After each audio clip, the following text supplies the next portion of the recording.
Castro III. I'm Angela and we are the Castros. Kaya kami medyo parang nabubuluran kasi ang Daming mga pangyayari ang today. brunch natin today kasi is goto. Goto With tripe and of course with ito quail egg.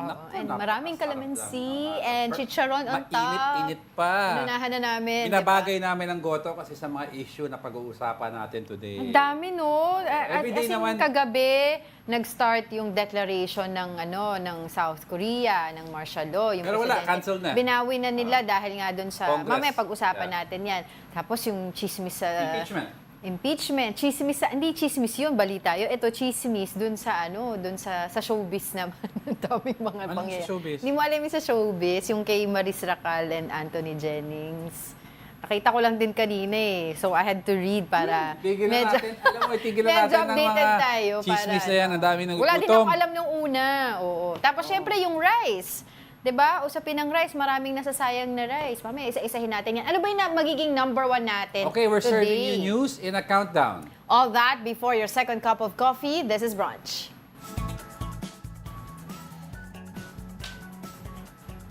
Magsimula muna tayo with the latest from Aling Marites. Influencer Jam Villanueva bears receipts of the allegation or alleged affair between her ex-boyfriend Anthony Jennings and his love team partner Maris Racal. In a series of Instagram stories, Jam said she was initially supportive for the love team and their craft. However, she uncovered the flirty messages between Jennings and Racal. Jam thanked Anthony for their 7 years of being together and wished happiness for him. Anthony and Maris have yet to comment on this matter. Ayan. For context lang kasi. Great! Context. Wow! Hindi, para dun sa Nag-iba ibang... at nabusog ako sa balita na yun. Hindi, kasama pa rin siya kasi, di ba, dito naman sa brunch, lahat ng mga, yung top 10 natin dito, yung talagang mga news na... Yan ang maganda sa napakinggan ng mga brunch. tao. Kung ayaw natin yung isang news, pwede naman daw sabihin, sabi ng EP eh. So sa akin, sige, pasok nyo kasi yan ang pinag-uusapan. Pero wow! I mean, wow. Okay. Pinasok nila kasi grabe talaga. May mga parang screenshots nung conversation. Alam mo, I was looking at it because, I mean, to be honest, wala din akong alam. Alam mo, showbiz, hindi naman tayo masyado updated sa showbiz. Pero, nung pumutok ito, nakita ko sa social media, even si Sir Manny Mugato, sabi niya, ano ba nangyayari kila Maris Racal? Actually, in fairness, hindi ko nga alam yung mga ibang personalities dyan involved. Yeah, no? Pero ang akin lang, simulat sa poll, may nangyayari ng mga ganyan, 80s pa lang, 70s na eh. Siyempre, iba naman ito ngayon dahil ito yung sa generation alam mo, hayaan natin yung mga buhay ng mga artista. Ang KJ ni Diego. Hindi, hayaan natin yung buhay ng mga, kasi nanggaling na ako doon, hayaan natin yung buhay nila eh. Well, sila yung sila yung babae na yung si Jamie influencer kasi nababa siya before na parang she's not supportive daw dun sa love team nung dalawa. It turned out siya pala yung tama na totoong nagkaroon ng relasyon yung dalawa. Alam nyo, or nung 80s may pa something lang, between them. 80% sa pagtaya ng ibang tao, 80% ng mga ka-love team ng lalaki or babae nagkakatuluyan or nagkakarelasyon. Kasi ito nga, kahit may asawa pa sila. Oo, ito kasi yung girlfriend niya si Jam, nito ni Anthony Jennings, ay 7 years na sila together. Tapos yun nga, nababa siya ng mga tao, hindi siya nakikisama, na kesyo hindi daw siya supportive sa boyfriend niya. Yung pala, tama pala siya all along. Yun yung inaano nila. Yung naging juicy part dito. Kasi may mga screenshots of conversation na nilabas niya. Oh, yun. Yun Alright, lang naman. from some Marites news to more relevant news. Let's begin our countdown with a renewed pitch from the DA. The Agriculture Department has revived its call for a national policy on serving a half cup of rice. The DA says this will reduce wastage while promoting better health. But the agency clarified that it will not be mandatory, but only optional for restaurants. This comes as some 255,000 metric tons of rice is reportedly being wasted annually. Gusto talaga namin sana siya na maging national para anywhere you go, you know na dapat ay maka-order ka ng half at dapat ma-half din or close to half yung presyo nun. Alam mo, I like this panukala. Ang issue lang kasi kung hindi siya mandatory, then bakit ako susunod bilang restaurant? Kasi mahirap. Alam ko as a, kunyari, restaurateur, it's hard to have portions na sa half.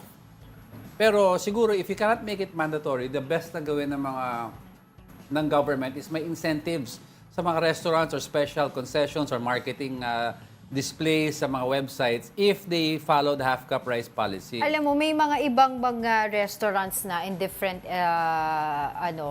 cities here in Metro Manila ang meron ng mga half-cup rice. Oo. Pero since it's not nga really in the law or mandated, marami pa rin yung Optional. hindi. Oo, kaya nga nakapagtala sila ng napakaraming wastage Actually, ng kanin. Based a sa year. computation daw nila, ang wastage ng rice, sa initial orders kasi, ang mga tao, pag ayaw magkanin, hindi nag-order. Oo. Pag gusto ng kanin, 1 cup yan. Ang nagiging issue daw sa second Sa order. second cup. Okay, sa second cup, sana Hindi may... na kayang ubusin. Oo, hindi na kaya ubusin. Kasi may ulam pa natira, hindi naman kaya ubusin isang cup. Oo. Orderin niya, tapos ibabalot niya pa uwi. Ang actually magandang din dyan, tawag dito, sabihin din nila is ang tawag doon, i-inform sa atin, ano ba talaga yung standard size ng cup of rice. Kasi meron ngayon sa mga ibang mga restaurants, lalo na yung mga unlimited rice, 'di ba? Pagka kukuha sila ng mga cup of rice, masyado nang maliit yung portion. So ngayon dapat para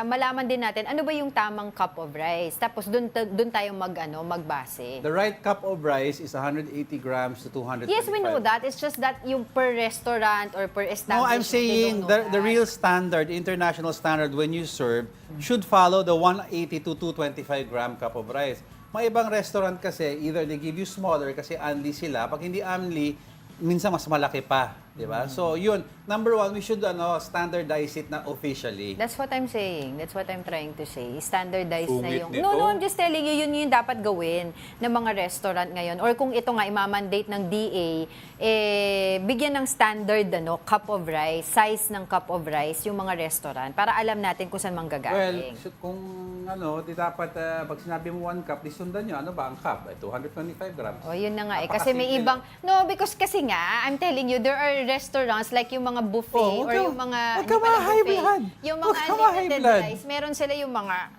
1 cup nila, ganito lang kaliit. O, kaya nga, di dapat standardize nila Oh yung my 1 cup. gosh, you don't, Dapat standardize nga nila. But anyway, importante dito, bawat butil ay mahalaga. Alam mo yan, di ba? Gumawa ako ng story about it na, syempre, may mga kababayan tayo na hindi nga halos makakain. Tapos nakita natin na nakakakilabot yung mga nireport ng DA kung gaano kadami yung mga nasasayang na kanin per year. So, dapat gawa ng paraan yan. Kasi hindi maganda eh, di ba? Yung farmers natin, naghihirap. Yung pera na binabibili natin doon, di naman natin pinupulot lang.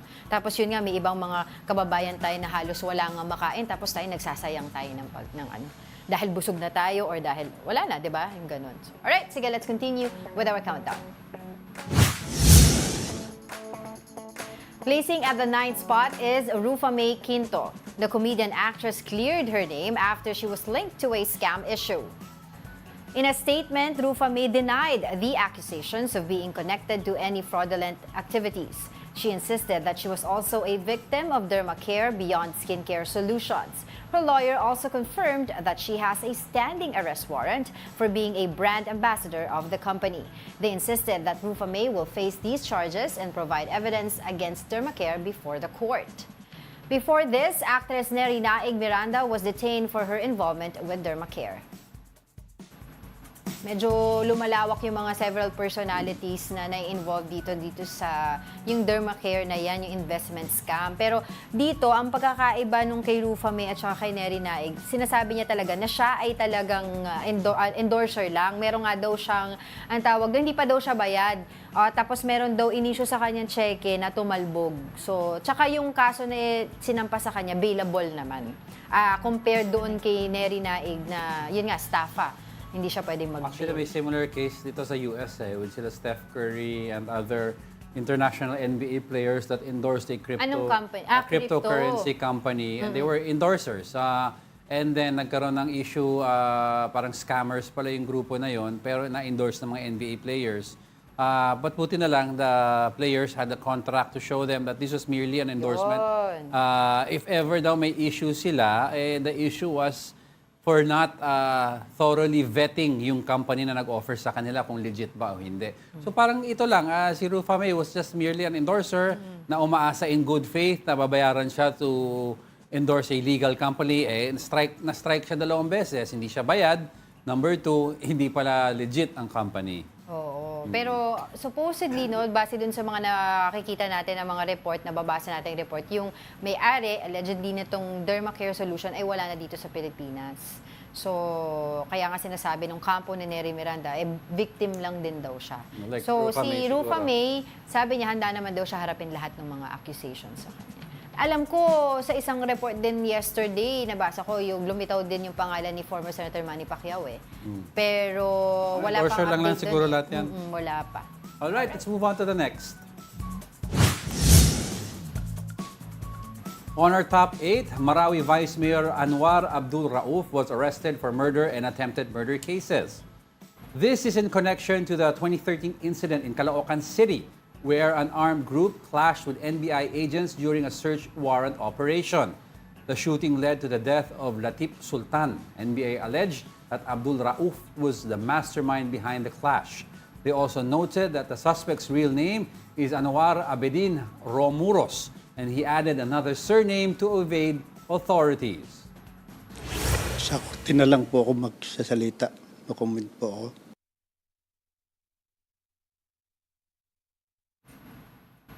Ayan. So, yung mga ibang accused pa doon sa nangyaring crime na yon ay hinahanap pa rin daw ng NBI. Alright, sige, coming up.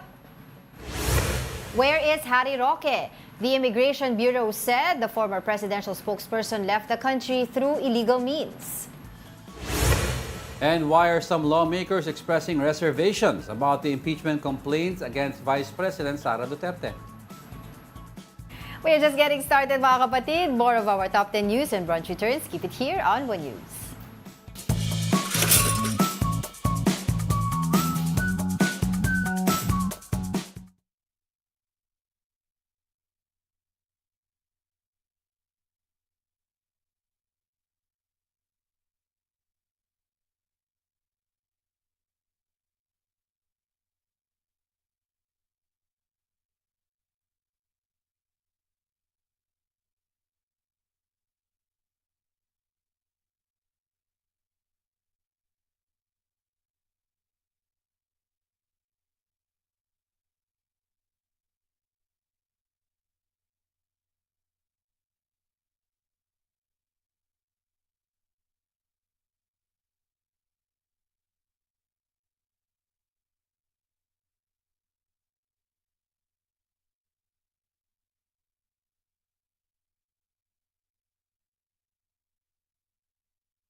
Good morning! You're still watching Brunch here on One News. Ang ating brunch ngayon na kinakain namin ni Diego ay goto. Hey, good morning sa lahat ng viewers natin who are watching us from our cable channel and also all our social media platforms, YouTube, Facebook. Tama. Basahin ko lang itong mga nanonood sa atin sa YouTube. Si Alex Fuentes, Geraldine Balolong, Mark Santiago, Summer Cabrera, okay, Leonie Valdesoto, Oscar, Ronald Maxtay, yan, mga nanonood yan sa atin. Si RJ66B, Takumi, yan, nag-away daw tayo sa cup of rice. Sa Facebook naman, si Doris Gambala, Migs Ebron, Sam Pokemon Go, Ralph Domingo, VJ, si Ate Ai, sino pa ba? Si Tita Daisy, Tito Nito, Tito Naldi, Tita Ivy, your mom. Good morning. Tita Ivy and Good Tito morning, Benji Tita nanonood Ivy. sa atin. Mami Ivy. And of course, si Mina Benales and the rest of our Jesse Mendez family. Uy, Jerry Young, Chancellor Jerry family Yang, to. at Chancellor saka family. si Tita Esther Abaya, nanonood din yan sa atin. Alright, sige, let's continue with our countdown. Going straight now to our top 7, PhilHealth is set to expand its healthcare packages to cover rare diseases. These include inborn errors of metabolism, lysosomal storage diseases, and maple syrup urine syndrome. The state health insurer will also cover assistive mobility devices like wheelchairs for those who are prescribed with it. PhilHealth said it is hoping to finalize the policies on the new packages before the year ends. Well, that's good news, di ba? Para dun sa mga kababayan natin, especially yung mga magulang nitong may mga rare diseases. Kasi mahirap ito ha, di ba? Before, mga nakaka-interview na ako ng mga magulang na merong anak na merong mga rare diseases. Tapos, it's really hard for them, especially yung pagkuha ng mga medical assistance sa mga ospital. Kasi Tapos, even just yung simpleng wheelchair na Pag hindi kakailanganin recognize nila. kasi ng state yung isang disease, hindi kasama sa coverage ng PhilHealth. So mahirap, at least little by little, we're trying to take a look at different rare diseases from all over the world na may 1 in 1,000 chance na magkaroon ka. But ang problema yan, if you're the 1 in 1,000 sa bansa mo, kawawa ka naman, wala kang assistance. Totoo. So we are finding ways to pinpoint and hopefully we can cover most of the diseases around the world. Dito lang sa Philippines meron tayong society ng mga rare diseases, diseases, 'di ba? Talaga nagsasama-sama sila for not just for din sila for support system kasi mahirap din naman talaga magkaroon ng rare disease. Pero yan, bumabawi yata yung PhilHealth Kasi 'di ba, sabi natin expand nila yung kanilang mga healthcare services, hindi yung kung ano-ano yung ginagawa nila. But hopefully, we can talk to somebody from PhilHealth para mas ma-explain pa sa atin yung gagawin nilang ito. But for the meantime, let's continue with our countdown. Heating up at the 6th spot is about South Korea. President Yoon Suk-yeol has reversed his decision of imposing martial law after lawmakers rejected military rule. Yoon surprised South Koreans with the implementation of martial law last night. He cited the threat from North Korea and quote-unquote anti-state forces as the reasons behind the military rule. However, martial law was lifted at 4:30 a.m. after the country's National Assembly voted against it. South Korean lawmakers called Yoon's declaration as invalid and they vowed to protect the country's democracy. The hardline conservative president previously criticized the opposition for delaying the government's budget proposal. Ayan, si President Yoon kasi is known as similar to the Duterte brand. Yung mga populist presidents, a very hard stance on certain issues, supposedly like corruption, yung law, yung rule of law and order.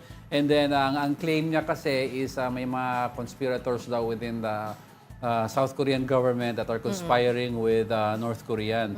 But it's known naman that there have been long-going talks between North and South behind the scenes, di ba, yung back-channeling to try to get the two factions together at peace. Pero ang claim niya, baka iba kasi ang intention nito. Nagkagulatan nga yung mga tao, di ba? Kasi they've seen martial law before, 1960s, 1980s. Pero it's different this time because democratic country na rin naman ang South Korea. Kaya nga, nakikita din natin yung, yung kagandahan ng talagang alam mong hiwalay, separate branch of government, yung kanilang Congress dun sa executive department. 'Diba? Kaya 'di ba sila yung nakapagboto ng nakapag-invalid, nung martial law nitong presidente ng Maganda South kasi Korea. ang structure ng South Korean government may true independence from each other. The Philippines setup is supposed to be like that. Dapat. But there is no independence because although may veto power kasi ang president over Congress. And the budget deliberations kasi coming from Congress also is Sa kanila yung power of the purse. supposedly the power of the purse is that from that area. But the government also has the executive has the power of the mandate. In other words, pag sikat ang presidente, makikerry mo yung mga lawmakers. It happens here, 'di ba, in the But Philippines. maganda yung nangyari dito. Maganda, oo. Nakita mo within a Yung few hours balance nung nila nung na-invalidate batas nila yung doon. martial rule declaration ng president. Kaya nga sinabi doon ng mga opposition leader, papayag ba kayo na ang magli-lead sa atin yung may mga barel, 'di ba, yung mga ganon. Tinitingnan ko nga dito sabi ko, bakit ba na-pressure itong si President Yoon na mag-declare ng martial law? Sabi nila, when he was voted in noong May 2022 as a hardline conservative, pero naging lame duck na rin daw siya since April when the opposition won a landslide in the country's general election.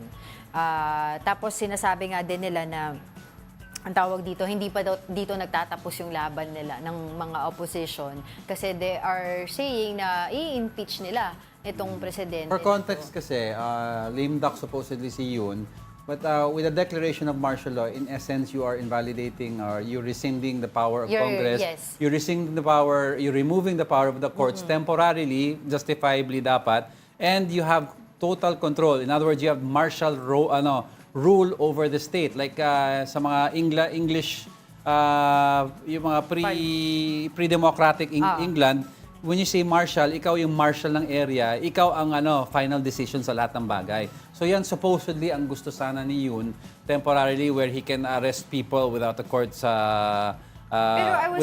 without search warrants as well. Pero I was checking also, even before those issues, meron din siya several issues pa rin na kinakrap, like yung investigation ng First Lady, etc.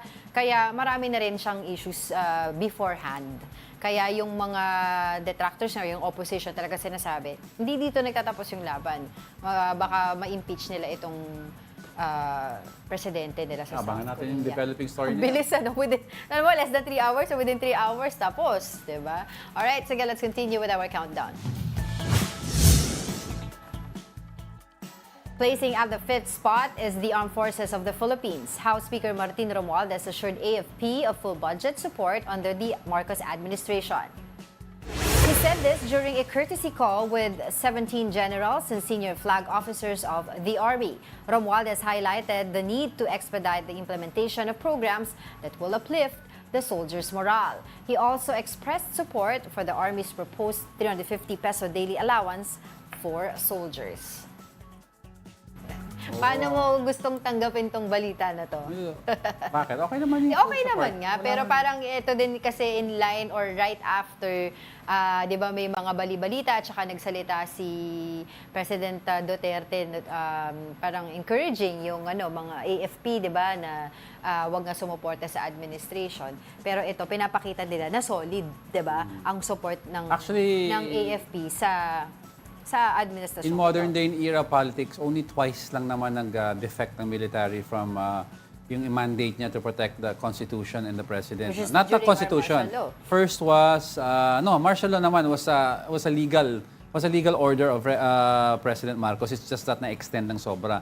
Ang sinasabi ko, EDSA Revolution, lumihis ang military from their support of the President. I remember that. And then the second time Sa it mga history happened books. was from President Erap.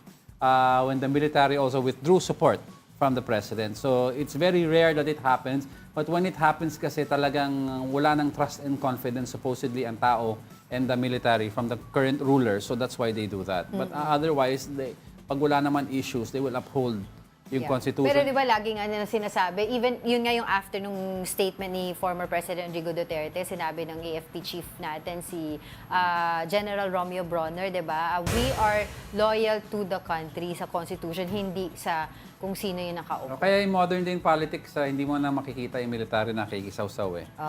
Kasi na sila apolitical. And in fairness to Pero the ito, military... optics to papakita nyo talaga na 'Diba? Suportado. Well, whether it's optics Which or is- not, I support this because ano ba naman ng 350 pesos na Yes. allowance sa sundalo na napuputulan ng daliri sa dagat dahil again sa West Philippine Sea Totoo. na nagdadala ng armas para to protect us while we are at the malls, watching movies, eating at Yeah. restaurants, enjoying our Netflix. We have them guarding our borders, 'di ba, protecting us from terrorists and whatnot, 'di ba? So, 350 pesos is a small amount for Para sa soldier. mga soldiers natin. For our soldiers who protect us. But hopefully, it's a step in the right direction. All right, let's continue with our countdown. On our top 4 is about Harry Roque. The Immigration Bureau is looking into the possibility of former presidential spokesperson leaving the country through illegal means. Here's the support. Former presidential spokesperson Harry Roque is still nowhere to be found. He is facing human trafficking charges in connection to his supposed involvement in illegal pogos. The Justice Department said only Roque's lawyers submitted his counter affidavit. The document was notarized in Abu Dhabi. Even if he submits a counter affidavit through his lawyers, hindi ibig sabihin na tatanggapin nilang kaagad ng panel yan. Kasi number one, wala siya sa jurisdiction ng aming panel dito sa Pilipinas. The only way that we can consider that is if he executes the affidavit and has it notarized or apostilled before the embassy of the country where he is at that particular time. The DOJ will call for a clarificatory hearing to verify if Roque took oath at the UAE embassy. They will also coordinate on details how Roque was able to go out of the country. In the live stream, Roque confirms that he was in Abu Dhabi, but he refused to reveal his current whereabouts. He added that he will not attend in the DOJ's clarificatory hearing. Itong counter affidavit pong ito ay sinumpuan ko sa harapan ng Philippine Embassy, Philippine Consulate sa Abu Dhabi, United Arab Emirates. I went to Abu Dhabi para ma-subscribe yan, but I'm no longer in Abu Dhabi. Sa rules na kinakailangan ako'y magpakita dahil ang rules specify that I should take an oath before a government personnel na may kapangyarihan na magbigay ng oath. So kung sila po'y duda na ako'y hindi sumipot, kontakin po nila yung consul. Roque was under immigration lookout bulletin, but officials were not notified about his travel. The Immigration Bureau said he may have left the country through illegal means. Now let's get more details from the Immigration Bureau. We have with us a BI spokesperson, Dana Sandoval, on the line. Dana, good morning. Good morning. Good morning to you. Yes, folks, any updates po sa investigation natin into this issue? So, in what way po kaya lumabas ng bansa si former spokesperson Roque? It's because nung unang lumabas na may news na ganito, sinabi naman ng immigration na wala naman record of exit. So, ano po ang update? Yes, there's no record of exit via formal channels ni former spokesperson Roque. So we believe, the BI believes that he left the country via illegal means. The first step that we are doing, that the agency is doing, is coordinating with the Philippine Embassy in Abu Dhabi to get more information about his visit there. Perhaps they were able to secure a copy of his passport or get a copy of his itinerary. So we have somewhere to start with. Meron tayong, kumbaga, jump-off point where we would start the investigation and the backtracking as to how he was able to leave the country illegally. So, Spokes Dana, just to be sure and just to clarify, ang stance po ng BI or Bureau of Immigration is definitely he did not exit legally. He did not leave the country via legal channels, via formal channels, where there are immigration officers stationed. So we believe po, naniniwala tayo, na informal areas po ito, and there are people who probably aided Mr. Roque. Okay. Spokes, I want to backtrack a little bit. I just want to ask po, before this all happened, meron pong sa kanya, nakapatong na ILBO o Immigration Lookout Bulletin Order? Yes, wala po siya home departure order. He also does not have a warrant of arrest in our database, but he has an Immigration Lookout Bulletin. With the Immigration Lookout Bulletin po, our officers are required to monitor and take note of his travels, to report it to the appropriate authority. Pero do you think po, spokes, may similarity ito sa ginawa ni Alice Go noon? It's too early to tell siguro because if they took the same path, same style, similar in a way that they departed the country illegally. The only difference with Alice Gu was that we were able to file a deportation case against her as she for misrepresentation of her nationality because of the issue nga that she is allegedly not a Filipino citizen. But with the case of Attorney Harry Roque, he is a Filipino. Right. That's why our legal team had to study kung ano yung pwedeng ikaso against him. And it was covered that there is no legislation, wala pong batas specifically covering illegal departures of Filipinos. It might fall under other laws like falsification, which is what the agency is considering, Commissioner Viado is considering, but no specific laws on violations on illegal exit of Filipinos. Unlike in other countries, kapag illegal ka nag-cross border, there are sanctions. There's jail time, there's penalty, but in our laws, there's no specific law stating that. Yes, folks, I'd like to ask na also, no, kasi may mga issues daw in the past na na-raise. Some VIPs have exited the Philippines through private chartered airlines na kung saan may VIP lane na hindi na daw rin record ng mga ahente dati. Are we looking into the possibility na may airing BI officials with regards to the exit of Secretary Roque? Hindi po natin maaalis yan doon sa investigation. That's really part of the investigation.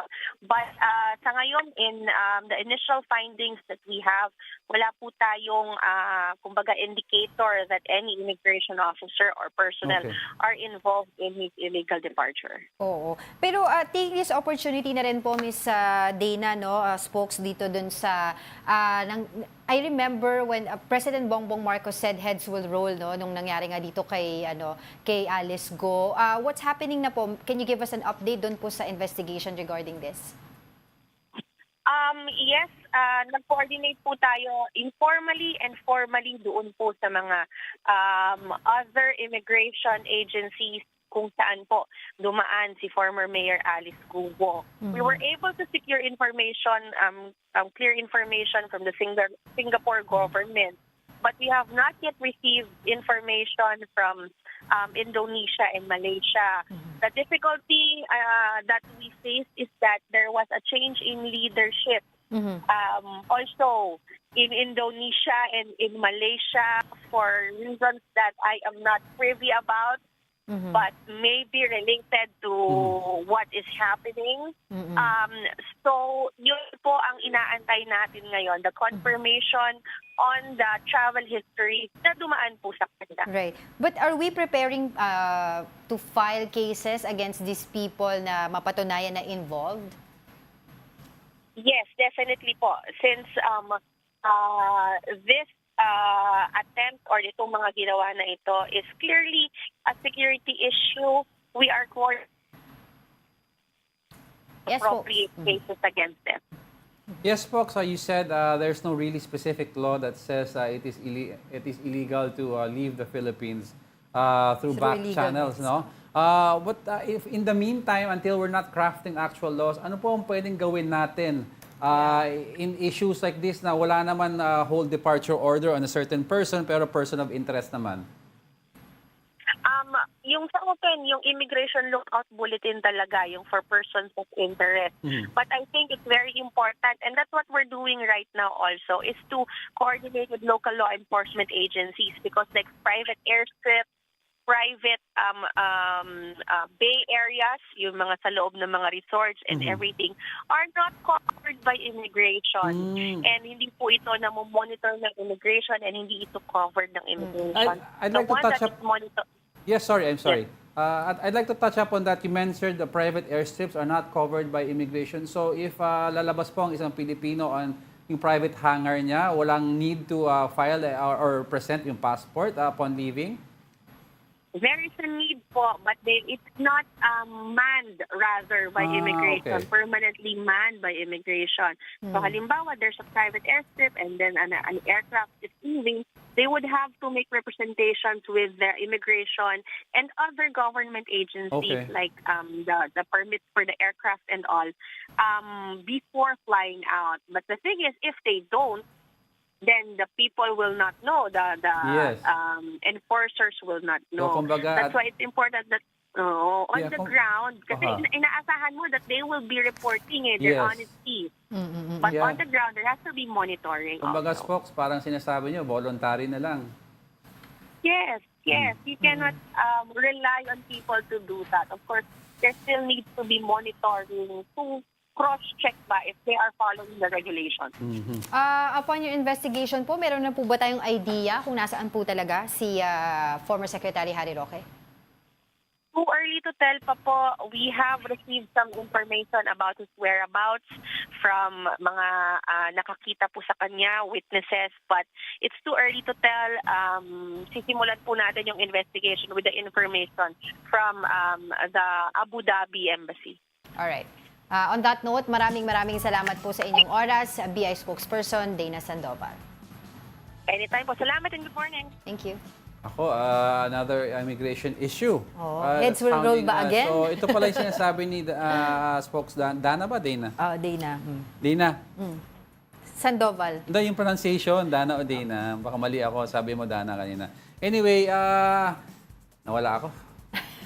Yung sinasabi Yung niya private airstrips is a matter of concern kasi voluntary. So, buti sana kung may plano ka bumalik sa Pilipinas, okay naman yan. Because for sure, you will file the proper exit clearances that's kailangan sa immigration.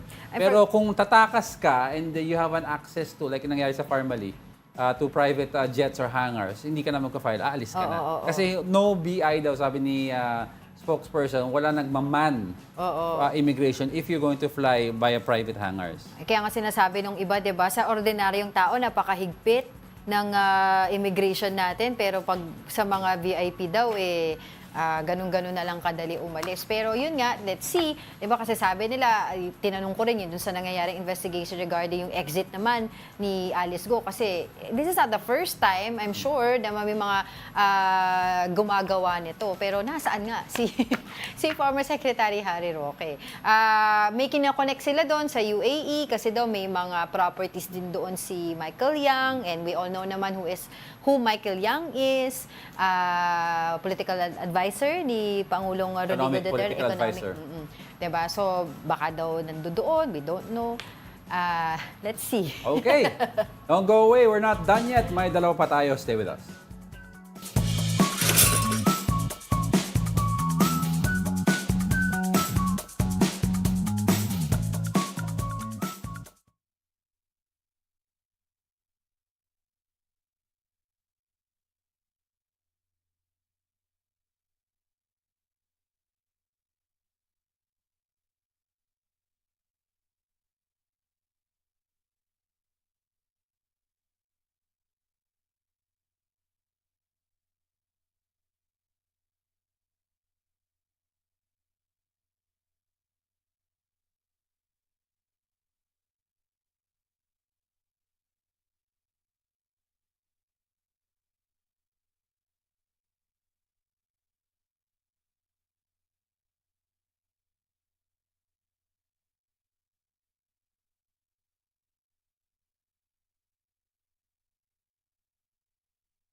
back. You're still watching Brunch here on the One News. It's a tension-filled day at usapan 1 cup of rice and more. Puro pagkain merong Mary Grace Piatos, may cup of rice, ano pa ba? Alright, let's continue with our countdown. Ranking third for today is Mary Grace Piatos. The suspicion of some lawmakers about the office of the Vice President's acknowledgement receipts have intensified after the revelation about Mary Grace Piatos. The Philippine Statistics Authority earlier reported that no record of Mary Grace Piatos exists in their database. Bataan 1st District Representative Geraldine Roman and Kabataan Party List Representative Raul Manuel said this is a clear proof of fraudulent activities in the OVP. Kung non-existent si Mary Grace Piatos, I guess, obvious na ang implications nito. There was fraud and falsification. Very chichirya.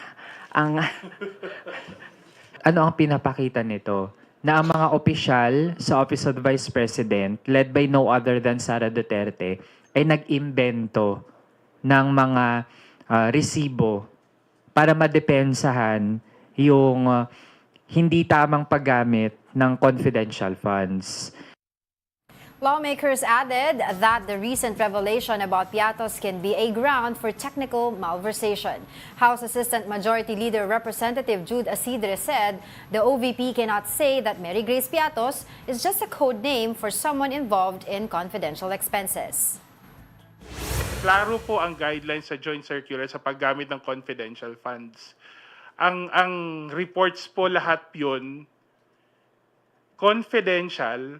Pero hindi ho sinabing magpeke kayo ng acknowledgement receipts. Oh.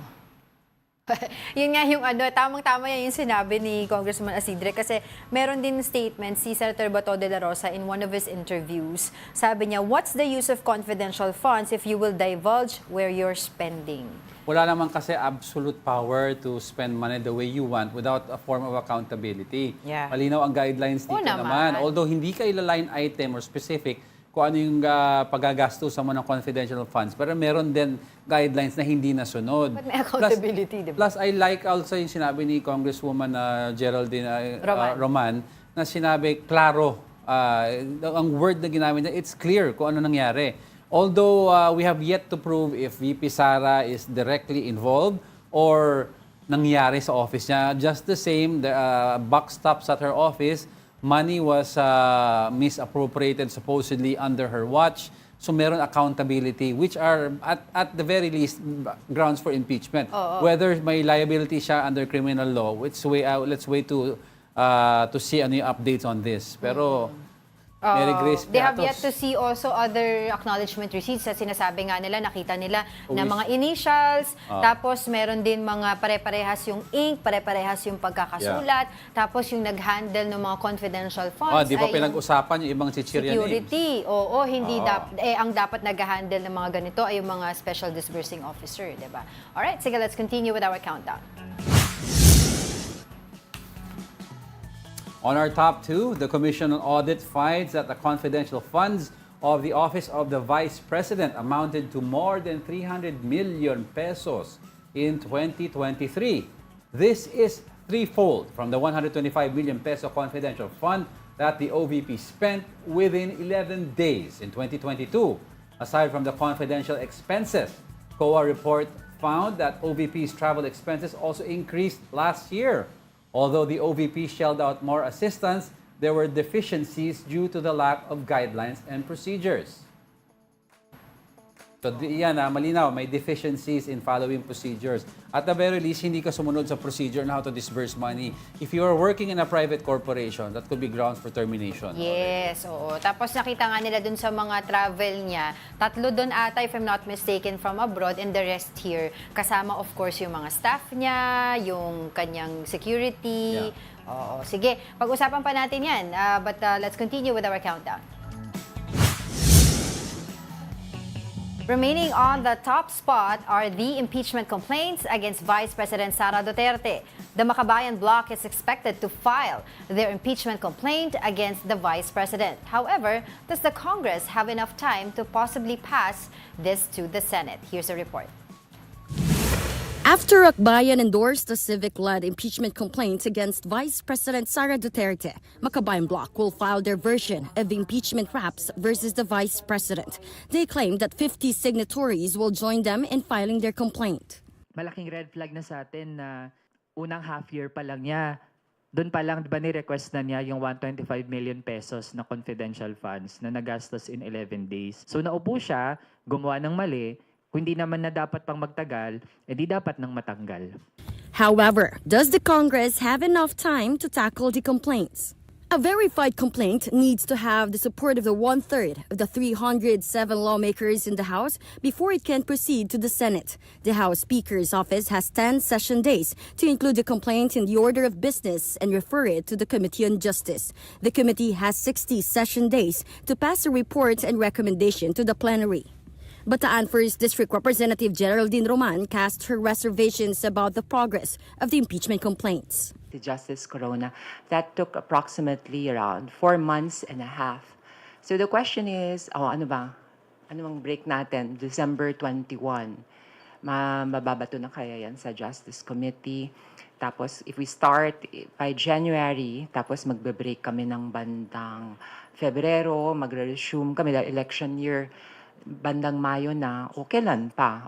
But Kabataan Party List Representative Raul Manuel remains optimistic about their pursuit to oust the Vice President.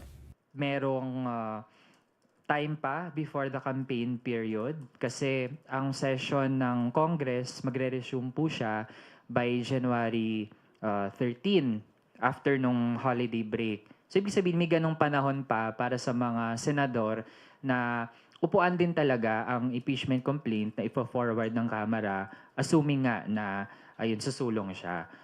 Malacanang has distanced itself from the impeachment complaints. Executive Secretary Lucas Bersamina emphasized President Bongbong Marcos' previous statement regarding this issue.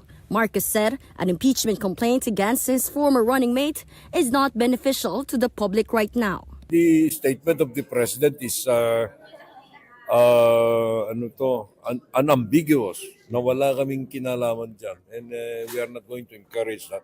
Any suggestion na political yan or instigated by our side, no. Senate President Jesus Escudero told senators to refrain from commenting about the impeachment complaint. He said the Senate should be free from any perception of bias once they have to act as an impeachment court. The OVP has yet to comment about these complaints. For News 5, I'm Marian Enriquez. We are One News.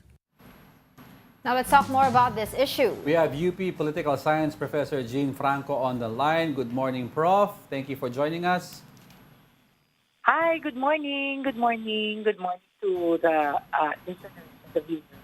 Okay, Prof, I'd like to ask your opinion also and your thoughts about these recent impeachment complaints. And there's an issue of timing, but then again, if you take a look, former President Erap Estrada was impeached also in November, and election season din yung susunod na taon. So what are your thoughts on all of this? If they are really bent on pursuing it, then they can actually do it. Time is, I know, of the essence, but Hello? Yes, go ahead, Prof. They've done a lot of investigations already, so I'm pretty sure if they can do it having in mind the what you call this the time constraint, they can do it if they really want to. Okay, I'd like to ask Prof na also, ano po ang magiging impact nito? Kasi most of these in the lower house, Congress, and also Senate, it's election season already next year. So will this have an effect of the way people will perceive yung elections? Yeah, of course it will be a very crucial factor, no? And especially for the Senate, because we are elected nationwide, and they also need to count on Mindanao votes, where I'm pretty sure Sara is still very popular.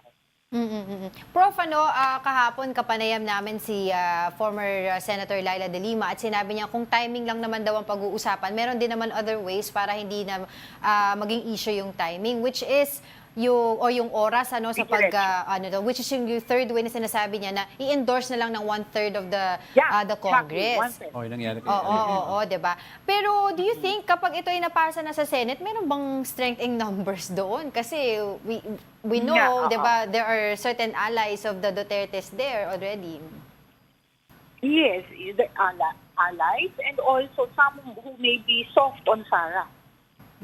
Di ba? Because of previous, I don't know, political alliances, and also because of the fact that Sara remains relatively popular.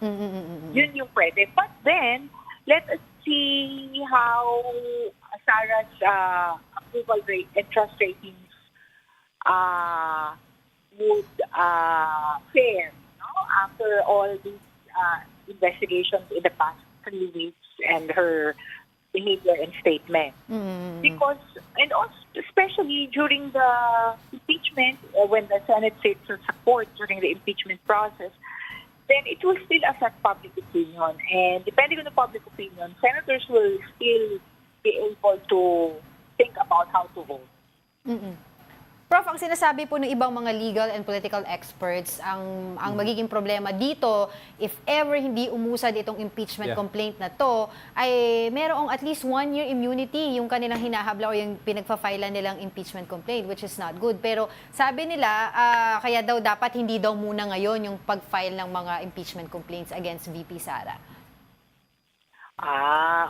Yeah, but then, those who filed it, are also seizing the momentum, no?